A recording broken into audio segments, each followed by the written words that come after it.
So now,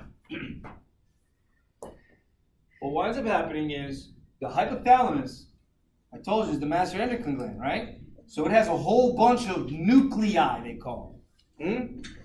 Nuclei, don't confuse nuclei for the nuclei of cells, okay? Remember, nuclei is a word that we also use to describe the aggregation of cell bodies of neurons within the neural tissue. Everybody understand that? So remember we're talking about neurons, right? Neurons have cell bodies. They have axons, right? And they have axon terminals, right? They've got dendrites and everything else, right? So the cell bodies of neurons, when they aggregate within the central nervous system, we call them nuclei. When they aggregate outside the central nervous system, we call them ganglion. Everybody understand that? So within the central nervous system, these aggregations of cell bodies of neurons are called nuclei. The hypothalamus is peppered with nuclei. Luckily, I'm big mouth, right? So luckily, the hypothalamus is peppered with nuclei, a whole bunch of nuclei. I'm not going to test you on none of that. I'm going to test you on none of that. There's only two of them I'm going to test you on. Because the paraventricular,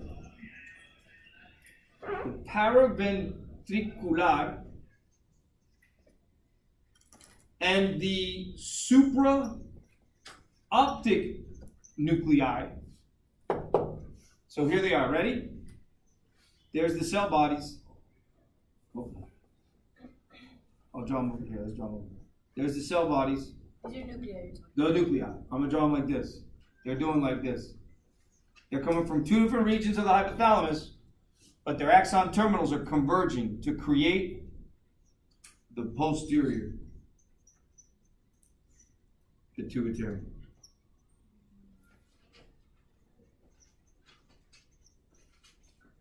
And why am I focusing on the paraventricular and supraoptic nuclei? Oh, because, you know why? Because they're axon terminals. So posterior pituitary are axon terminals containing ADH and oxytocin. ADH is called antidiuretic hormone. And antidiuretic hormone, tell me, finish this class at 11:05, right? Okay, so we still got time. So ADH is going to the kidney. Listen to the word. Antidiuretic hormone. What am I doing? Retaining water. I'm retaining water. Diuresis is to urinate. Antidiuresis is to not urinate or to not form urine or to reduce overall urine or to prevent, right, a certain amount of urine from being ever excreted. And that's kidney's job. Got me? Kidney's job's about electrolyte balance, guys. You got me? That's one of the main roles. What other organs are involved in electrolyte balance? Directly or indirectly? Anybody know? Through? Via what? Like how? Through sweat. Yeah, remember I talked about that, huh? My core body temperature goes up. What happens? I dilate blood vessels on the skin, don't I? And my skin acts like a radiator and absorbs the heat up, puts the water on there, and puts the salt on there, puts the water on there because you need the salt. Salt helps to make the water evaporate. But you can't lose too much salt, can you? So as you continue to sweat, so I start sweating, it's hypertonic sweat. As I continue to sweat, it becomes hypotonic sweat. So that means I lose less salt, I conserve more of the salt. That means I'm involved in the preservation of electrolytes. Huh? Why? Because if I had a problem where I lost salt and couldn't recover it in sweat, what type of disease is that? Anybody know? See what I tell you? Marching now. Go marching. Cystic fibrosis. Cystic fibrosis, these people got excess sweat on them. Right? Cystic fibrosis is called CF. If you look up CF, it's called cystic fibrosis. Excess salt on the skin. So the reason why, what happens when you sweat too often and you lose too much salt through skin, like these people who are cystic fibrosis patients, It's because of something else, and I don't want to get into too much with you because that's something that we'll get into when we get into lung. But it has to do with a different type of protein that's on the membrane. It's called a transporter, and it allows the chloride to leave, but it's supposed to be recovered. So remember, we said sweat glands are playing a role with recovering salt. Right? We get the salt in there, get the salt out. So we need sweat. What else is responsible for recovering electrolytes? Anybody know? So we said kidneys involved with recovering electrolytes. Said sweat's involved. Sweat glands are involved with helping to control electrolytes, especially when you're sweating. What else? Drinking Gatorade. All right. So he mentioned something in there that you could consider. You drink it. Where's it go? Intestine. I drink it. It goes into the intestines. Well, which part of the intestines is involved with absorbing up salts? Small intestine. Large intestine. Matter of fact, it's responsible for drying up fecal material. So if you have diarrhea, At the end. then you're losing too many electrolytes. So you're gonna follow? So 3 systems involved with electrolyte balance there, guys, and we get into that when we get later. Sweat, kidney, and GI. So you see, if I'm excessively sweating and I've got diarrhea and vomiting, do you see how that can affect my electrolyte balance? Now, do you see how that'll affect blood? And do you see how that would affect heart and brain? Guys, see? That's what the semester's about. You get me? That's what my job is to connect the dots for you. Right? Make sense of it. So why all this, Professor P? Why are you messing with me, man? Why are you going all over the place? Well, look. I said antidiuretic hormone, right? It is going to play a role in the kidney, and the kidney's job is to control electrolyte balance. When we talk about electrolytes, guys, what is the definition of an electrolyte? Sodium and potassium. Okay, just that? Just those ions? It hurries things up like it. You guys are forgetting just the basics. The definition of an electrolyte is what?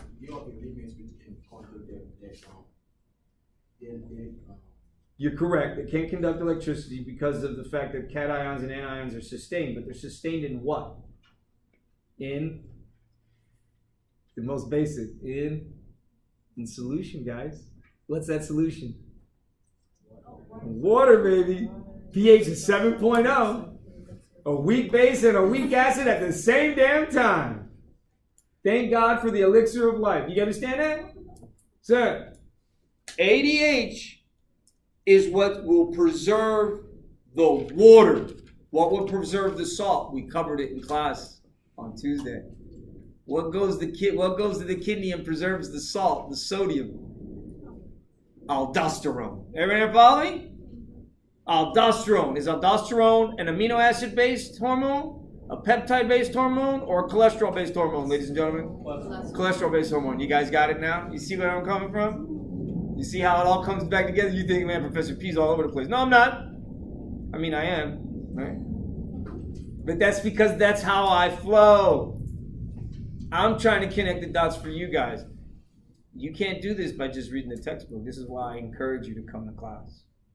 This is why I record the lecture. Because I'll spend the time integrating this stuff for you and then just throw it at you. And it either sticks or it doesn't. And then you come see me if it doesn't. Or you go see Jamie if it doesn't. She'll help you make it stick. Because she did well. She understands this stuff. So, all right. So paraventricular superoptic nuclei, they make up the posterior pituitary. Their axon terminals make up the posterior pituitary. Sure enough, you know what their job was? Just like notochord called up the ectoderm to create neural tube. Oh, everybody hear me? When the brain forms, once the neural tube forms, and you create the structure of the hypothalamus, the posterior pituitary is calling down to the epithelium that lines the roof of your mouth. And you know what, everybody, when you go home now, look in the mirror and look at the roof of your mouth, and you'll see a little pinpoint. That's where the anterior pituitary came from. You know what I mean? That's where the anterior pituitary. So look, so there's the pituitary. So sure enough, what do we call this? the pituitary stalk. That's all neural. Everybody understand it? But that's just for the posterior. That's just for the posterior. The anterior. Guys, you want to pass around a single sheet, right? Of paper. If you can pull a single sheet of paper and let. Yeah, I can't answer that right now. All right. So look. So there's your anterior pituitary gland. Your anterior pituitary. Your anterior pituitary is coming from the roof of your mouth. They call that Rathke's pouch. If it's persistent and it doesn't move all the way up, because once it moves up, then bone forms. Everything fuses. That makes sense, guys? Yeah, because if the bone fuses first, then what's going to happen to this gland? It's supposed to migrate to the brain. It's not going to migrate. It can't. Any part of that gland that forms, that gets stuck anywhere, and then bone around it, they call it a craniopharyngioma. And it can be tumorous because it's still responsive to hormone growth. Does that make sense, guys? Because watch, there's the anterior, there's the anterior pituitary. Sure enough, remember the hypothalamus is still above the other hypothalamic nuclei. Yes? The ones I told you weren't going to have to know because I'm not going to test you on them. I'm just not. So, all right. So wait. Hypothalamus is doing their releasing hormones. They got to get here. How are they going to do that?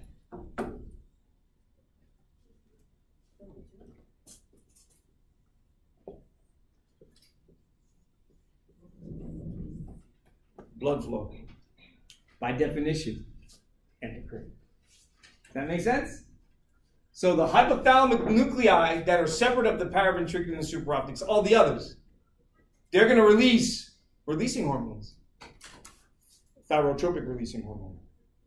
Corticotropic releasing hormone. Thyrotropic releasing hormone. So I'm going to erase this stuff. Because we're not talking about, now we're talking about just peptides, aren't we? And peptides, sure enough, use this G protein couples. I'll leave that up there. So here, the hypothalamus is going to produce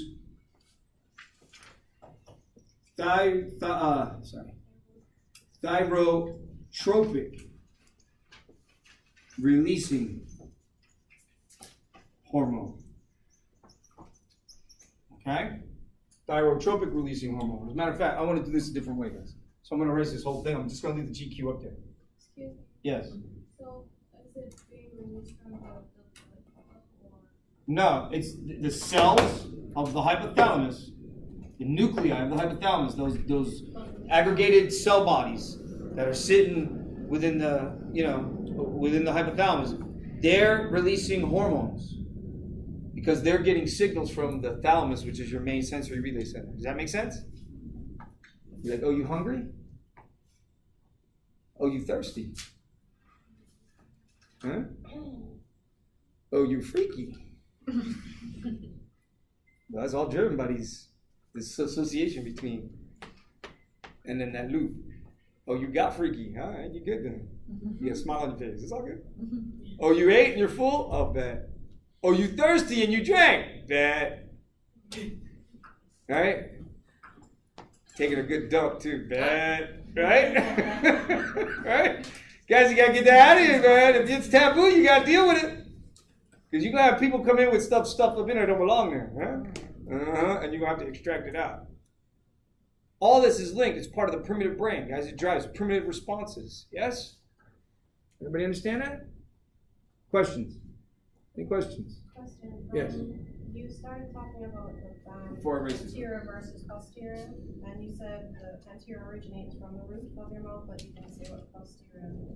You said you would write it. Posterior, it's right there. Just the paraventricular. The paraventricular supraoptic nuclei, they're the axon terminals. The neurons are extended. The nuclei are there in the hypothalamus, but their axons are converging to create the pituitary stalk, and their axon terminals are actually creating the posterior pituitary gland. And so that means that the axon terminals contain the ADH. So all they're sitting to do, they're sitting around waiting.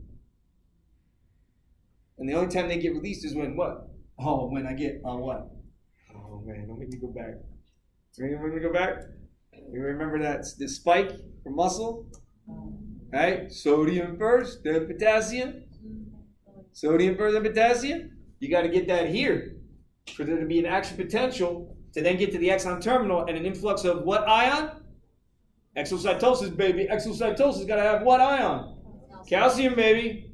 So calcium comes in the cell, and sure enough, in the posterior pituitary, the axon terminals have the vesicles filled with these protein hormones, and they release it. It too will go into the bloodstream. It too will go into the bloodstream. And where does this sit, guys? The Turkish saddle, sphenoid bone. No, I just went back. Did I just do that? I went back to the bone system? Yeah, that's why you went and learned the bones. Because that guy right there sits in there. Now I'll give you another clinical case scenario. 7-foot center. Manute Bol played for the 76ers. At 42 years of age, he began to lose his eyesight. But interestingly enough, as long as he kept both eyes open, he could see normally. But the moment he closed one eye, he'd lose his peripheral vision. Close the other eye, open up the other eye, he'd lose peripheral vision. Everybody know what he had? I talked about that. That's right. Yeah. It affects the optic chiasm. So the pituitary gland it's a tumor. It's a macroadenoma, a tumor of the pituitary. And the pituitary swells and swells and swells and swells and swells until it presses on the optic chiasm, which is right in front of it. And what happens is it's called bilateral temporal hemianopsia. Bitemporal, because it's temporal visual fields. So bitemporal, right? Or bilateral temporal hemianopsia, they sometimes call it that way too. But it's what it is you're losing your ability. Half of your visual field is being lost on both eyes because of the tumor in the pituitary. Sure enough, you know what? A majority of people, we have microadenomas. This is where you get all this variation in height with humans, right? LeBron James, you're not normal. I'd break it to you. And I'd say it to his face. And I'd explain to him why I said it. Right? Anybody who's tall, not normal. Anybody who's short, not normal. Right? But it's what? It's in that range. You follow? So you go down far enough. If I don't make enough of this, then what do I got? Pituitary dwarfism. Everybody understand? Because I need these hormones to grow. So sure enough, not only do I have thyrotropic releasing hormone, I also have corticotropic releasing hormone. And these are the hormones that the hypothalamus releases. This is the hormones that the hypothalamus releases. That's correct. Then hormones, sorry. They call that CRH. TRH. Everybody see that? Then there's two more. Growth hormone releasing hormone. GHRH. Everybody see that? And then there's one more. Make sure it's coming out. Yeah, it's coming out. Okay. And then there's one more. There's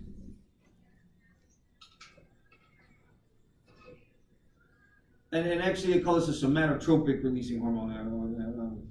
But gonadotropic releasing hormone. Now this is interesting, guys, because I'm giving you the real formal name. Your book may not even refer to it this way. But the reason why I give it to you so formally is because why? Well, because the cells that are sitting in the anterior pituitary gland, they have different receptors for the different hormones, so each one of those cells are gonna respond differently to the different hormone they bind to. Does that make sense? Right? So that's why we call them thyrotropic cells. Cells that love the releasing hormone that the hypothalamus is releasing into the bloodstream to bind to it. You follow? Same thing with the corticotropic releasing hormone. So they got corticotropes in there. They're going to release a hormone when they bind. When the cells that are here bind to these, then they'll release. That's why I'm gonna redraw this for you. So I want to erase this. Just want to finish that for you. Now there's one other one that gets released that kind of plays opposite this. which is an inhibit. So these all have positive effects. They all have positive effects on the body through the hormones that the anterior pituitary will produce. Then there's one called somatostatin, which has an inhibitory effect specifically on growth hormone, releasing hormone. Okay? And so I'm going to erase this now. I want to leave that up there. Erase this. Okay? And then I want to do this. And then I want to write it like this. So this would make more sense. All right. So you have your hypothalamus. You have your anterior pituitary. First hormone, TRH, will cause the anterior pituitary, the cells that are responding to this, through a G protein coupled receptor. Did everybody hear me? Because this is a peptide hormone. Everything here we're talking about is peptide. Everybody got me? All of it's peptide. So the TRH will stimulate TSH, which is a stimulating hormone. That's going to the thyroid gland. Everybody hear me? Bless you. That goes to the thyroid gland. TSH will go to the thyroid gland, and it'll produce T3 and T4, and T3, T4 will increase the basal metabolic rate of the entire body. Yes? Thyroid stimulating hormone. Okay? Now, the next one, corticotropic releasing hormone. Let's do that one last. Let's do growth hormone releasing hormone. So GHRH from the hypothalamus will go to the anterior pituitary gland and tell it to produce growth hormone. Now, growth hormone has this huge role to play, didn't we say? That 7-foot center, Manute Bol, he had issues. Issues with what? He was too tall. And being too tall, he could play basketball. That's so unfair. He could stand under the net and stick his hand through the goal, right? The rim. That's not right. That's not fair, man. People who are too tall, they shouldn't get to play NBA, man. That's just not right. Now you watch this man. If you watch this man. This man, amazing that he can play basketball. I'll tell you, he looked like a spider. His super long legs, man, just looks so abnormal, right? I can't imagine that, but sure enough, if I have too little, what do I get? Pituitary dwarfism. You understand? Most people have some form of microadenoma. This is where you get that range between, right, average height of a male, 5'7", right? Even smaller in the Philippines. I had a student, cutest little thing, right? She came in and I always make fun of her because she kind of made fun of herself. So it was kind of like the running joke in the classes. I came in one day and I was like, yeah, so I went home and I looked up the average height of a Filipino male and female. I said, so you're about average height. Because she was always talking about how she was tiny, and she was very tiny. She was super tiny. And I said, well, no, but you're about average height, right? So you're okay. Because it depends on what region of the world you're from. Interesting enough, Manute Bol was from this region of Africa where they were all tall. Sure enough, there was an increased incidence of tumors. So he went, and with the money that he made playing in the NBA, he put forth a whole study on the tribe and the reasons why they, in fact, developed this disease. All right, so he died, but at least he did good with what he gave back, took care of his kid. His kid plays basketball. And kid talented, super tall too. He's like maybe freshman in high school, was like 6'7". Yeah. Serious issue. So growth hormone, guys, plays this huge role. What else? Remember we were talking about bone? Intramembranous bone formation versus endochondral bone formation. And if you guys endochondral bone formation, remember we made a cartilage model first, yeah? Then we overtook it with bone, and then cartilage got trapped in between, yeah? And that hyaline cartilage grew, and that's what made your bones grow longer. That make sense? And then what happens when you hit puberty? Then it gets overtaken by bone, doesn't it? And then at the end of, once you hit puberty and then you hit about 18, 19, that's about as tall as you're going to get. Unless, for some reason, You got a tumor that's making too much. So there's a difference. If I have a tumor from when I was a child, born early, I'll be long and I'll be proportionate. They call that gigantism. Did everybody hear me? Gigantism. If I get the tumor once I've kind of developed, and I get it like later in life, then that's going to cause acromegaly, an improper lengthening of the appendicular skeleton, meaning arms and legs and actually head and neck. So the head can kind of gets changed, it gets morphed. The bones become thicker, it changes the structure of the face, makes the arms and the fingers long and feet. So these people will notice their foot size changes. They're like a normal 9.5, all of a sudden they go into 9.5 to 10, 10.5, 11. Yeah, that's not normal. You're an adult. Once you reach that adult shoe size, you should pretty much stay the same. If it starts growing, there's an issue. What is that called? That's called acromegaly. Acromegaly. You understand? So we got gigantism and acromegaly on the high end of growth hormone. And on the low end, you got pituitary dwarfism. Everybody understand that? Here, with thyroid, because it's an increase in the basal metabolic rate, yeah? So if I have too much of it, too much thyroid hormone, what are we going to call that? Hyperthyroidism. Does that make sense, guys? Too much T3, T4. My aunt had this. They had to remove her thyroid gland when she was 14 years of age. Because of that, she developed diabetes type 1. So you understand that? It's an autoimmune disease. She had multiple autoimmune diseases. 3 out of 4 women will develop autoimmune disease in the United States. We don't know why. 3 out of 4 women will develop some form of an autoimmune disease. So what is the correlation between TRH and TSH? What is the connection that we're making here between?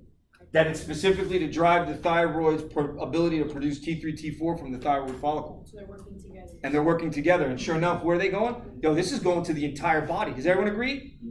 Hey, if I'm burning more fuel in the presence of oxygen, then what organelle of the cell should I be talking about? Mitochondria. Everybody agree? Isn't it the mitochondria that uses oxygen and that generates ATP? So sure enough, T3, T4 go in the mitochondria, baby. They're going to the mitochondria of every single cell. Huh? And this is interesting because I'm gonna pull a little star here. Ready? Somebody's gonna ask me, well, what, Professor P? Why'd you put a star next to that? Because remember that list where I said you had peptides and you had cholesterol and then you had single amino acids? Guess what?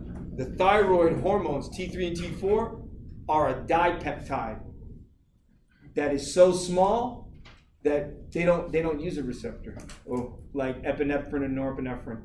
No, They just go in? they go through the membrane like the cholesterol-based hormones. So there's that. That's why I put the star next to it. T3, T4 goes intracellular. Its receptors are intracellular. Everybody hear me? Look, I'm gonna put another star next to it. T3, T4. They don't have a receptor on the membrane. It goes through the cell, finds its receptor in the cytoplasm of the cell. Even though it's an amino-based hormone, sure enough, you know what it is? It's 2 tyrosine molecules stuck together.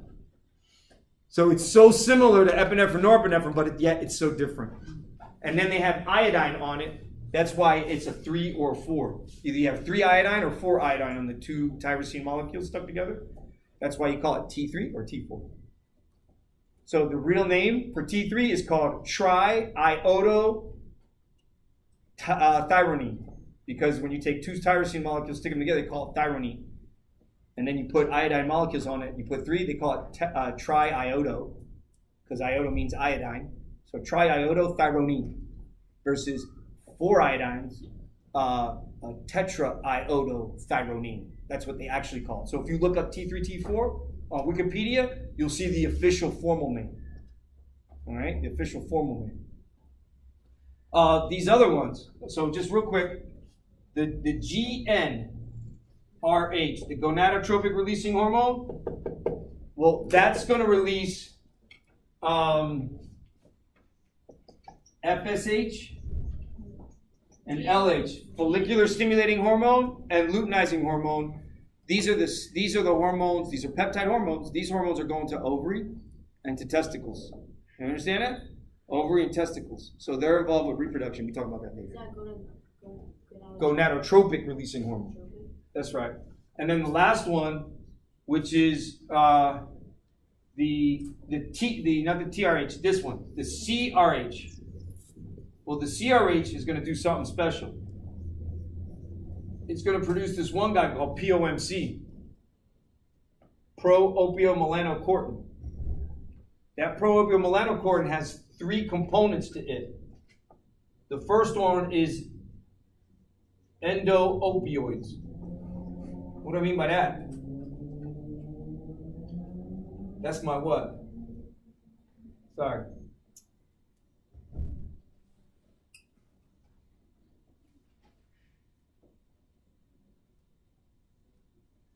That's my feel-good hormones. My super feel-good hormones. Put a good big old smile on my face, a grin. Like you study real hard, you take the test, you do well, you get a big old grin on your face, yeah?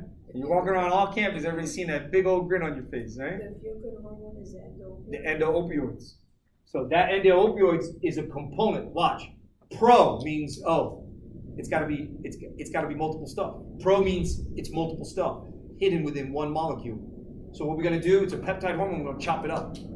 So when we chop this up, we got the opioid, we got and then we got the melanocortin.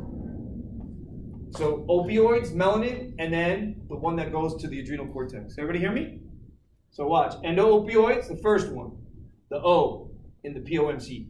The M, so I'm gonna write that. Let me write that. O equals endo-opioids. M equals melanocyte